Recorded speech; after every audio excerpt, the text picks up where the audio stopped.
موعد مباراة نادي الهلال السعودي ضد نادي الغرافة القطري في نخبة آسيا والقنوات الناقلة. وقبل ما نبدأ بالفيديو نتمنى دعم الفيديو بلايك والاشتراك في القناة ليصلكم كل جديد وحصري منا. يواجه نادي الهلال السعودي نظيره نادي الغرافة القطرية في الجولة الرابعة من مرحلة الدوري من بطولة دوري أبطال آسيا للنخبة.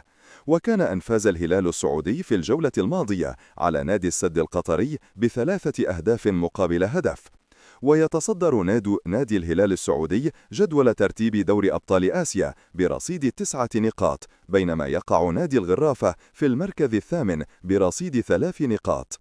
تقام مباراة الهلال السعودي والغرافة القطري على ملعب ثاني بن جاسم في قطر.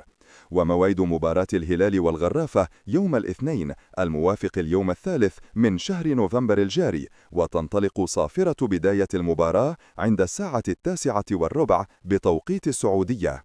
والقنوات الناقلة مباراة الهلال والغرافة هي بين سبورتس والكأس القطرية.